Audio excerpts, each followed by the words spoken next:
Hey Cloud Cadets, it's Roger, it's King Nimbus, and today I got some comic reviews. These are for the week of August 5th, so let's get into it.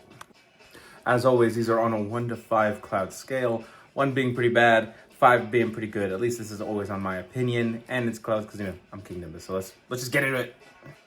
Oh, and I got my reviews on my computer screen behind me, so yeah. First up, we got 100 Bullets, The Us of Anger, Issue 2. I gave this 4.5 out of 5 Clouds. This issue finally introduced us to who I'm pretty sure is our main character. I loved the panel work in this specific issue. It was really good. And the story, I'm really excited to see where this goes, and I'm really hoping for them 100 Bullets to finally appear in the story. I really like the setup though. It's been really cool. So 4.5 out of 5 for 100 Bullets, issue 2. Next up on our independence, we got Frankenstein, New World, The Speed of Darkness, issue 4. I gave this 4.5 out of 5 Clouds. This issue was super good. It kept the stakes moving without one-upping or lowering any significance from the past. The action and art were cool. The little look at the mythos of the world as well was just stupid interesting. I love looking at mythology and just the various practices and cultures of fictional worlds as well as real ones, so it was cool. And I'm very scared for the next issue. Things are getting hyped and things are getting heated and scary. So 4.5 for Frankenstein New World issue 4, Speed of Darkness. Next up in our Hellboy crusade, we got Hellboy in Love, Obsidian issue 2. This is the final part of this little short one shot. This was such a fun mini of Hellboy. While I'm sad that this is the last issue, it was fun and the action was good and the jokes were really there too. They were pretty solid. So this was a solid 4 out of 5 for Hellboy in Love, Obsidian number 2. Yeah. Next up, we got Ben 10 issue 4. I gave this only a 4 out of 5 Clouds. This finally gave me what I was looking for, some more classic Ben 10, but in this new universe. While the art wasn't exactly perfect to my taste, I do think it fit the story pretty well. So while it wasn't to my taste, I do think it worked thematically. And I'm just really hyped to see them do some classic Ben 10 stuff, but not just setting stuff up, if that makes sense. So 4 out of 5 Clouds for Ben 10 issue 4. And next up on our independence, we got Tank Girl, Summer Sensation of Love, issue 1. I gave this a 4 out of 5 Clouds. Let me explain why, okay? This was a series I had no idea existed in the first place. While raunchy, it definitely had style, some interesting substance, and was something I won't soon forget. Also, a content warning because there was some nudity in adult themes. It's right here too, but I wasn't prepared for the amount of nudity, if I'm being honest with y'all. While I didn't love every single detail of this comic, specifically, I'm still a bit confused about Booga, just in general, the character. And I didn't love all the British TV references. I just don't get them. I'm sorry. I just don't know them as well. That's the big thing.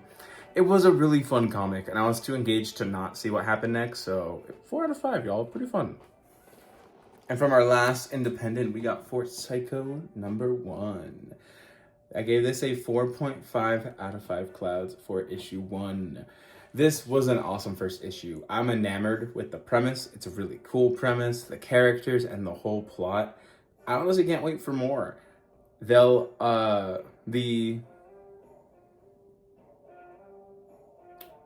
misspelled something. The little action we got was awesome too. And I'm just really terrified for more because the whole premise is really thriller and espionage kind of style and finding out who the person is. So I'm down. 4.5 for Fort Psycho. Onto our bigger publishers, we got Wonderman Issue 5. Well, I need to expand it more. Oops. I cannot hit the stop recording button to save my life. I'm sorry. Wonderman Issue 5. I gave this a 4 out of 5 Clouds. While I had no idea that this series would be so short, I'm happy I stayed tuned to it, honestly. It's only going to be a 5-issue series, kind of like Moonstar. I'm sad. Why are my picks only getting short series? I feel targeted. I really enjoyed how this story finished up, not only concluding our bigger question of who the culprit was, but it also maintained a fun and sweet ending. I think the way Wonderman developed demonstrated the difference between growth for growth's sake and growth for the betterment of everyone involved, oneself included. Related, I'm sad there's not going to be a season 2 of Wonderman, so I'm just going to vent all my anger and frustration about all my Wonderman ending. So 4 out of 5 for Wonderman. Now, our last Marvel, we got Spider-Man, The Amazing Spider-Man, specifically issue 34. I gave this a 4 out of 5 clouds, my lovely people. This issue really highlighted Peter's concern for the new crew, along with the new developments that have affected him, like certain family stuff. I'm not gonna say what. I really loved the last page a lot, but overall, this was a solid issue. Good action, emotions, and a solid bit of a solid bit of art as well. Sorry, I'm stuttering. 4 out of 5. And our first DC pick, we got DC and Sonic the Hedgehog Metal Legion issue 4. I gave this a 3.5 out of 5 clouds. While I did enjoy the issue, it was definitely getting us ready for the next kind of like issue, maybe like the finishing of this miniseries. I really enjoyed seeing the Metal Legion finally, and the action was grand, but now I want to see what happens more, so to Team 2, honestly. This issue felt like it was progressing, but I just wanted a faster pace, methinks. I think that's the bigger issue here. So 3.5 out of 5 for Sonic. All right, and we got Batman issue 12. Look at Miss Pennyworth here. I gave this a 4 out of 5 clouds, my lovely people. This issue offered great insight into the new Pennyworth while continuing the plot in a meaningful way. Especially with who was chatting in the last panel, or last few panels, I am starting to worry. Overall, though, the action story carried through. It was a solid issue. So 4 out of 5 clouds. Next up, we got a more macabre choice. We got The Dead Man issue 3. Look at him running with the people. I gave this a 4.5 out of 5 clouds. This issue really brought such a great adventure to the series. I loved their interpretation of the place, along with the characters, developments, and everything in between. This whole issue was really grand. If you like the whole like spiritual journey, like Constantine kind of vibe, gothic, seeing some various interpretations of spiritual stuff in comic media, highly recommend Dead Man issue 3 specifically as well. The whole series, but Dead Man issue 3 was really good. 4.5 out of 5 clouds for Dead Man issue 3. And next up, we got Supergirl Survive issue 3. Look at how cool she is. Look at Miss Kara with the ring. I gave issue 3 a 4.5 out of 5 clouds. It was just so good. With this issue, we not only got more info about the Lanterns, but also we got to see another worldly counterpart, if I'm being honest with y'all. I really liked her addition, and I loved the last page. It was really cool. So 4.5 out of 5 for Supergirl Survive issue 3. Look at her. Last but definitely not least, we got Absolute Superman issue 22. Look at him.